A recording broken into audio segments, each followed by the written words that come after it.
From a quiet suburban home to a young woman who vanished without a trace, and a lonely road where a mystery refused to die. None of the people you're about to hear about thought they were in danger. They believed they were living through another normal day until everything changed. Tonight, these are 3 real cases that continue to haunt investigators, and the deeper you go, the more disturbing they become.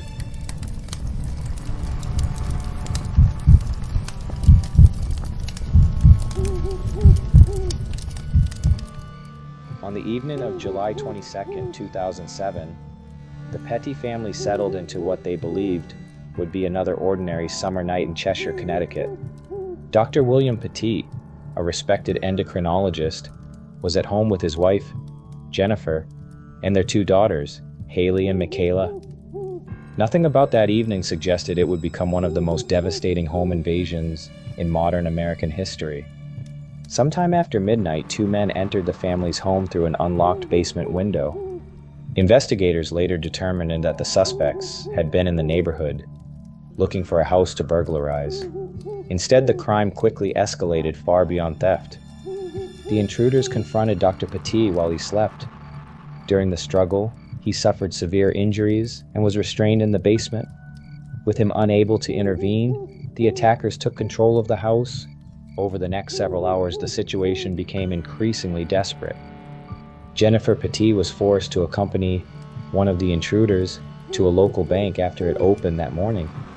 Surveillance cameras captured her, withdrawing thousands of dollars from her account while bank employees noticed that something seemed terribly wrong.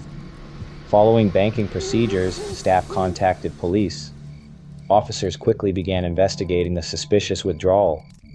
They traced Jennifer back to her home. But because the situation was still developing, they initially believed they were dealing with a possible hostage situation rather than understanding the full extent of what was unfolding inside.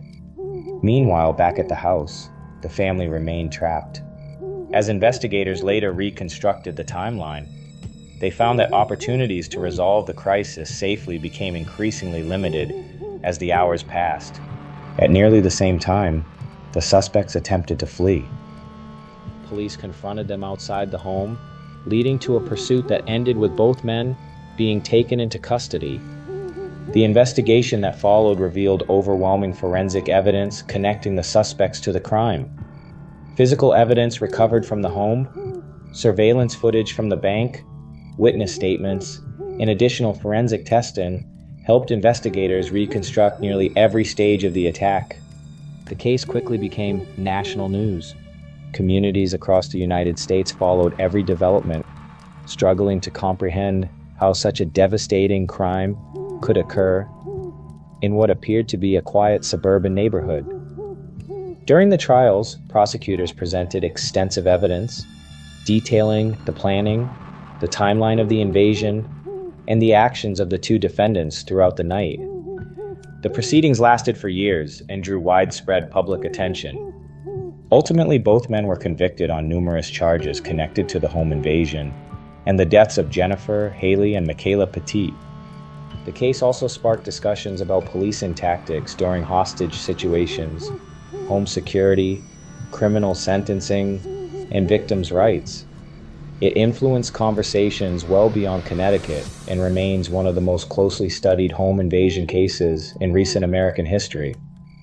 In the years that followed, Dr. William Petit chose to honor his family's memory through charitable work and public service.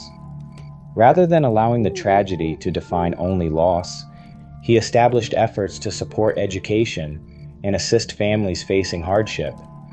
Today, the Cheshire home invasion is remembered not because of the people who committed the crime, but because of the lives that were lost and the lasting impact left on an entire community. More than a decade later, it continues to stand as a reminder that even the quietest neighborhoods are not immune to violence, and that ordinary evenings can sometimes become the starting point of events that change countless lives forever.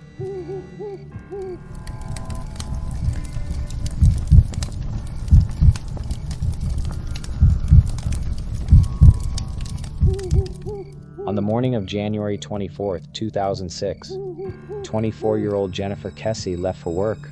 Or, at least, that's what everyone believed. Jennifer had recently purchased a condominium in Orlando, Florida. She was successful, independent, responsible, the kind of person who lived by routine. Every morning, she left for work at nearly the exact same time. Every evening, she called her family. It was a habit she almost never broke. But on that Tuesday morning, something happened. Something that has never been fully explained. As the day passed, Jennifer never arrived at work. Her phone remained silent. Calls went unanswered. At first, friends and family assumed something had delayed her. Maybe traffic, maybe car trouble. But as the hours slipped away, that explanation became harder to believe. Her parents drove to her condominium. The moment they walked inside, they knew. Something wasn't right. Her bed had been slept in. Her makeup and toiletries had been used. The clothes she normally wore to work were gone. Everything suggested Jennifer had gotten ready for another ordinary morning. She had walked out her front door, heading toward her car, and then nothing. No screams, no witnesses, no signs of a struggle. It was as if she had simply vanished for 2 days. Investigators searched desperately for answers. Then, finally, a breakthrough. Jennifer's black Chevrolet Malibu was discovered abandoned less than a mile away at another apartment complex. Hope returned. Whoever left the vehicle behind had to have been seen. Security cameras overlooked the parking lot. Detectives immediately obtained the footage. They believed the mystery was about to end. The video showed a person calmly walking away from Jennifer's car. No panic, no rushing, just someone quietly leaving the scene. Detectives leaned closer. This was the face they had been searching for. The person who could explain everything, except they never saw it. Frame after frame. Each time the person's head passed the camera, a fence post blocked their face. Perfectly. Not almost. Not most of the time. Every single frame, it remains one of the most frustrating pieces of surveillance footage ever captured. A suspect, seen in broad daylight, yet completely anonymous. Police released the footage to the public. Millions of people watched it. Thousands studied every second. Someone had to recognize the figure. Someone had to know who they were. No one ever did. As detectives continued investigating, another unsettling detail emerged. Jennifer's condominium complex was undergoing renovations. Construction crews moved through the property every day. Workers arrived, workers left. Some stayed only briefly. Others used temporary employment records. Investigators interviewed as many people as they could identify. They searched apartments, reviewed work logs, tracked down possible witnesses. Each one ended exactly the same. Nothing. Jennifer's purse has never been recovered. Her cell phone, gone. Her keys, missing. There were no confirmed sightings, no verified communications. It was as though she disappeared between her front door and her driver's seat. Years turned into decades. Investigators revisited the evidence. Experts enhanced the surveillance footage. New tips arrived. Old theories were re-examined. Still, nothing revealed the identity of the person who parked Jennifer's car. Nearly 20 years later, the case remains unsolved. Someone parked that Malibu. Someone calmly walked away. Someone knows exactly what happened that morning. Maybe the only face capable of answering one of Florida's most haunting disappearances.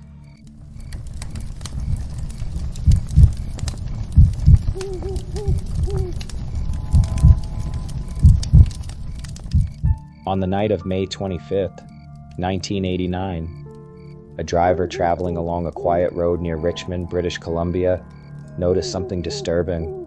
A woman was lying motionless in a ditch. When emergency responders arrived, they discovered it was 44-year-old Cindy James. Her hands and feet were bound, and she had suffered serious injuries. She was rushed to the hospital, but shortly after arriving, Cindy died. At first, investigators believed they were looking at a murder. But when they started examining Cindy's life, they uncovered a mystery that had been developing for almost 7 years. A mystery filled with fear, unanswered questions, and events that still divide investigators today. Cindy James was a nurse and a mother who lived a quiet life. But in 1982, she claimed something terrifying began happening. She started receiving anonymous phone calls. At first, the calls were strange but harmless. Then they changed. The caller began making threats. Cindy reported that someone was watching her, following her, waiting for the right moment to strike. Soon the incidents became more serious. Her home was damaged.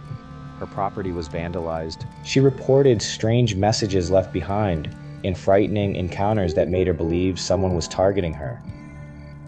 Cindy contacted police multiple times, hoping someone could identify who was responsible, but each investigation ended with the same problem.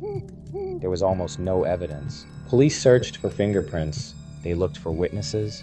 They investigated possible suspects. But whoever Cindy believed was stalking her seemed to leave behind nothing. No clear identity, no physical proof, no explanation. Then came one of the strangest incidents. Cindy was found unconscious outside her home.